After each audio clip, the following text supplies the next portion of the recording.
नमस्कार, भारत होम्योपैथी के YouTube channel पर आपका स्वागत है। और आज इस वीडियो में हम बात करेंगे कुछ ऐसे मिथ्स की जो विटिलिगो पेशेंट्स को होते हैं और उनके घर वालों को होते हैं, और इस सोसाइटी में भी ये मिथ्स काफ़ी पॉपुलर हैं। अगर आप विटिलिगो के पेशेंट हैं तो आपको इन मिथ्स का पता होना बहुत ज़रूरी है, और आज इस वीडियो में हम इन ही मिथ्स को ब्रस्ट करने वाले हैं, तोड़ने वाले हैं, क्योंकि ये मिथ आपकी लाइफ को और ज़्यादा मुश्किल बना देते हैं। और जब पेशेंट को इन मिथ्स की वजह से सफ़र करना पड़ता है तो उनकी बॉडी में स्ट्रेस लेवल बहुत ज़्यादा बढ़ जाता है, और रिजल्ट क्या होता है, आपका विटिलिगो एग्रीवेट हो जाता है। तो ऐसे में आपको इन मिथ्स का पता होना बहुत ज़रूरी है, और इन फैक्ट्स का भी पता होना बहुत ज़रूरी है, क्योंकि जब आप इस जानकारी को रखेंगे तभी आप समाज में लोगों को फेस कर पाएंगे और उनकी भ्रांतियों को दूर कर पाएंगे। तो चलिए वीडियो की शुरुआत करते हैं और जानते हैं उन मिथ्स के बारे में। कुछ मिथ्स इतने कॉमन है कि पेशेंट को ही उन मिथ्स पर यकीन हो जाता है।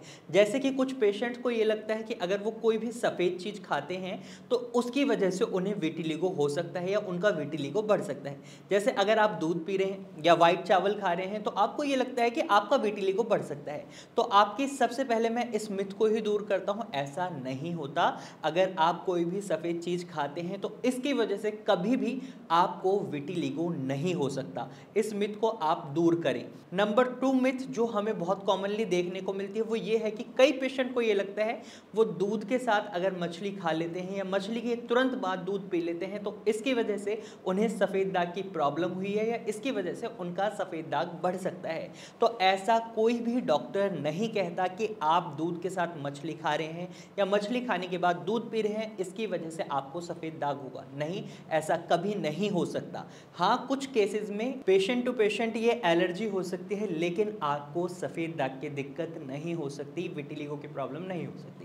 तीसरी मिथ जो हमें पेशेंट्स में देखने को मिलती है और उनके बिलोंगिंग्स में देखने को मिलती है वो ये मिथ है कि अगर आपके परिवार में किसी को भी विटिलिगो की प्रॉब्लम हुई है तो आपको लगता है कि आपको ये प्रॉब्लम डेफिनेटली होगी, और ऐसा नहीं होता।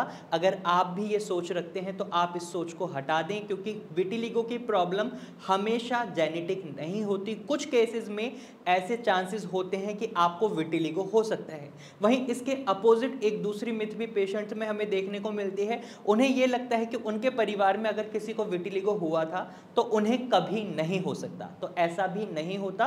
विटिलिगो एक ऑटो इम्यून डिसऑर्डर है जिसमें ये प्रॉब्लम आपके इम्यूनिटी सिस्टम में होती है, और कुछ केसेस में हमें देखने को मिलता है कि ये जेनेटिक भी होती है। अगर आपके परिवार में किसी को भी सफ़ेद दाग की दिक्कत रही है तो कुछ परसेंट चांसेस हैं कि आपको भी सफ़ेद दाग की दिक्कत बन सकती है।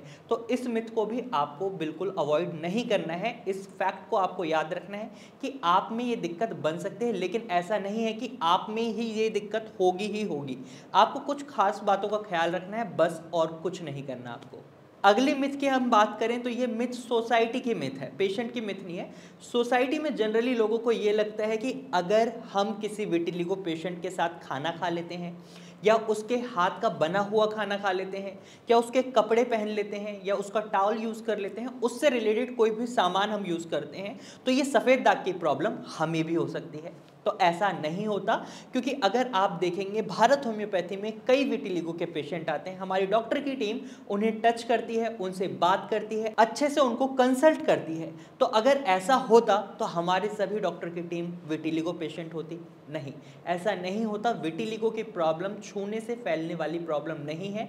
आप इस बात को समझें, ये कोई फंगल इन्फेक्शन नहीं है, ये किसी तरीके की ऐसी बीमारी नहीं है, कोल्ड कफ नहीं है जो आपको एक दूसरे से हो सकता है। इसमें आपके शरीर में ही दिक्कत होती है, जो एक ऑटो इम्यून डिसऑर्डर है, यानी आपका इम्यूनिटी सिस्टम ही हाइपर एक्टिव होकर आपकी बॉडी में मेलानोसाइट सेल्स को डैमेज पहुंचाता है, जिसकी वजह से आपकी स्किन का कलर दोबारा नहीं बन पाता और वहां आपको व्हाइट पैचेस देखने को मिलते हैं।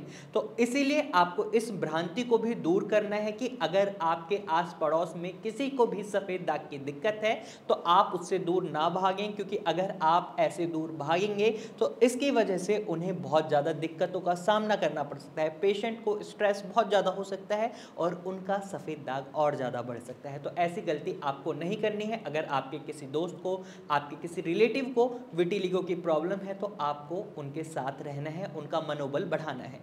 अगली मिथ की बात करें तो अगली मिथ भी कुछ मिली जुली मिथ है। कई बार परिवार के लोगों को भी ये लगता है कि ये सफ़ेद दाग की प्रॉब्लम अगर हमारे बच्चे में हुई है तो हमें उससे दूर हो जाना चाहिए। सोसाइटी के लोग भी उन्हें दूर कर देते हैं, उस परिवार को ही दूर कर देते हैं। जनरली ये गांवों में देखने को मिलता है, टायर 3-4 सिटीज़ में हमें देखने को ये मिलता है।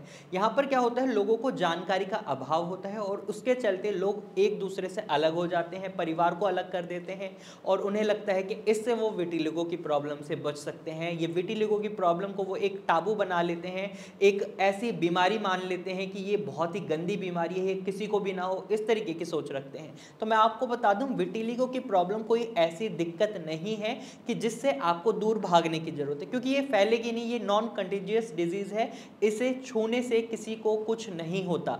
तो आप विटिलिगो के पेशेंट को छू सकते हैं, उनसे बात कर सकते हैं, उनके साथ खाना खा सकते हैं। आपको ये गलती नहीं करनी है, आपको अपने इस मिथ को यहीं ख़त्म कर देना है। अगला एक सवाल है जो विटिलिगो के पेशेंट के मन में आता है या उनके घर वालों के मन में आता है, जब उन्हें पता चलता है कि उन्हें सफ़ेद दाग की प्रॉब्लम है तो उन्हें डरना चाहिए या नहीं। तो मैं आपको बता दूं, आपको डरने की कोई ज़रूरत नहीं है, क्योंकि विटिलिगो का इलाज संभव है, इसका ट्रीटमेंट अवेलेबल है। क्योंकि अब इस सब्जेक्ट पर काफ़ी रिसर्च की जा चुकी है। इसमें आपके जो सफ़ेद दाग हैं इनिशियल स्टेजेस में बैक कर दिए जाते हैं, आपकी स्किन का कलर भी डेवलप हो जाता है। लेकिन कुछ केसेस में जो सफ़ेद दाग बन जाते हैं उन पर दोबारा कलर नहीं आता, लेकिन आगे उसको बढ़ने से रोक दिया जाता है। तो पेशेंट टू पेशेंट चीज़ें वैरी करती हैं, लेकिन आपको इससे घबराने की ज़रूरत नहीं है, डरने की ज़रूरत नहीं है, क्योंकि जितना आप डरेंगे उतना ही आप स्ट्रेस लेंगे और उसका रिजल्ट क्या होगा, आपकी सफ़ेद दाग की प्रॉब्लम और ज़्यादा बढ़ेगी। तो आपको ये गलती नहीं करनी है। अब आपको सफ़ेद दाग की प्रॉब्लम डायग्नोस हो चुकी है, आप कंफर्म्ड हैं कि ये सफ़ेद दाग की प्रॉब्लम है, तो ऐसे में अगर आप कोई भी ट्रीटमेंट लेते हैं तो आपको डॉक्टर से, और आपके डॉक्टर को भी इवन इस बात का खास ख्याल रखना चाहिए कि रूट ऑफ द कॉज क्या है। यानी ऑटो इम्यून डिसऑर्डर तो है, लेकिन इसको ट्रिगर किस पॉइंट ने करा है। अगर आप स्ट्रेस की वजह से सफ़ेद दाग को फेस कर रहे हैं तो आपको स्ट्रेस कम लेना है। अगर आप ओबेसिटी की वजह से या कॉन्स्टिपेशन की वजह से प्रॉब्लम को फेस कर रहे हैं, या फिर आप अपनी कुछ ऐसी हैबिट्स हैं आपकी जिसकी वजह से आपको दिक्कतों का सामना करना पड़ रहा है, अल्कोहल कंजप्शन हो सकता है या फिर कोई और भी दिक्कत हो सकती है, तो इस चीज़ का आपको पता करना होगा। आपकी फैमिली में अगर किसी को विटिलिगो की प्रॉब्लम रही है, जेनेटिक है ये, तो इस चीज़ को भी ध्यान में रखते हुए आपको लाइन ऑफ ट्रीटमेंट उसी के अकॉर्डिंग लेना होगा। ये पेशेंट टू पेशेंट वैरी करता है, तो आपको इस बात का खास ख्याल रखना है। वहीं मैं आपको बता दूं, अगर आप विटिलिगो के पेशेंट हैं तो आपको अपने ट्रीटमेंट में कुछ बातों का खास ध्यान रखना है। सबसे पहले आपको अपनी बीमारी को डायग्नोस करना है, क्योंकि कई बार पेशेंट में हमें देखने को मिलता है वो टीनिया वर्सिकुलर को भी विटिलिगो समझ लेते हैं, और कई ऐसी बीमारी हैं जिनको वो विटिलिगो समझ लेते हैं और वो विटिलिगो नहीं होती, वो ल्यूकोडर्मा नहीं होती, और लोग उन्हें सफ़ेद दाग की दिक्कत समझ लेते हैं और खुद ही डायग्नोस करने लग जाते हैं, खुद ही घबरा जाते हैं।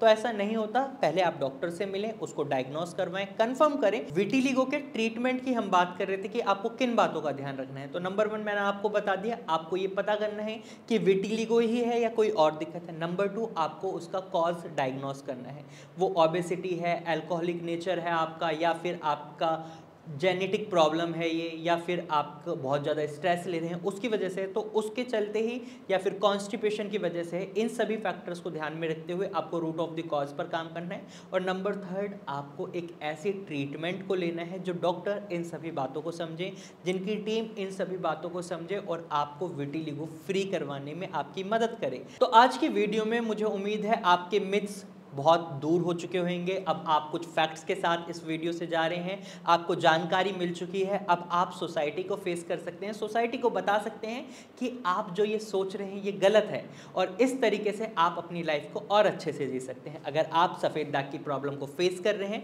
तो आप भारत होम्योपैथी की डॉक्टर की टीम से कंसल्ट कर सकते हैं। कंसल्ट करने के लिए आपको क्या करना है, आपको स्क्रीन पर दिए गए नंबर पर कॉल करना है, या फिर आप सिंपली हमारी टीम को व्हाट्सअप कर सकते हैं अपनी इमेजेस, और हमारी टीम आपकी फोटोज़ को देखकर आपसे खुद कांटेक्ट करेगी, आपकी प्रॉब्लम को एनालाइज करेगी, और उसके बाद हमारी डॉक्टर की टीम आपको एडवाइस देगी, आपको कंसल्ट करेगी। तो आज के इस वीडियो में सिर्फ इतना ही। मुझे उम्मीद है ये वीडियो आपको अच्छी लगी होगी। अगर आपको ये वीडियो अच्छी लगी है, इंफॉर्मेशनल लगी है, तो इस वीडियो को लाइक जरूर करें और साथ ही इसको शेयर करना ना भूलें, क्योंकि ये जानकारी ऐसी है जो विटिलिगो पेशेंट को तो होनी ही चाहिए, साथ में जिन्हें विटिलिगो नहीं भी है उन्हें भी इस जानकारी के बारे में पता होना बहुत जरूरी है। क्योंकि सोसाइटी के जब तक ये मिथ्स दूर नहीं होंगे तब तक विटिलिगो पेशेंट्स को इन चीज़ों को फेस करना होगा। तो आप अपने फ्रेंड्स के साथ भी इस वीडियो को शेयर कर सकते हैं। और साथ ही अगर आप ऐसे ही इंफॉर्मेटिव वीडियोस और देखना चाहते हैं, स्किन से रिलेटेड और जानकारी लेना चाहते हैं, तो आप हमारे चैनल को सब्सक्राइब कर सकते हैं। और साथ ही अगर आपके मन में अब भी कोई सवाल है, आप हमें कोई सजेशन देना चाहते हैं, तो कमेंट के थ्रू अपना सवाल और सजेशन हमें जरूर दें। तो फिर मिलेंगे एक नई वीडियो के साथ, एक नई जानकारी के साथ। तब तक के लिए नमस्कार।